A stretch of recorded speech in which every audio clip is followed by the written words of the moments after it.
Hello everyone and welcome back. In today's video, I'm going to show you how to turn off the Promotions tab in Gmail. If you'd rather have all your emails appear in one inbox instead of being separated into categories, you can easily disable the Promotions tab. So let's get started. First, open your web browser and go to Gmail. Sign into your Google account if you haven't already. Once you're in your inbox, click the Settings gear icon in the top right corner.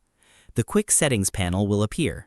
Scroll down until you find the Inbox Type section. Make sure Default is selected as your inbox type. Next, click Customize next to the default inbox. A window will appear showing the available inbox categories. You'll see options such as Primary, Social, Promotions, Updates, and Forums. Uncheck the box next to Promotions. You can also disable any other categories you don't want to use.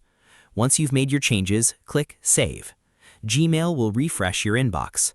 The Promotions tab will no longer appear, and promotional emails will be delivered directly to your main inbox. And that's it. You've successfully learned how to turn off the Promotions tab in Gmail.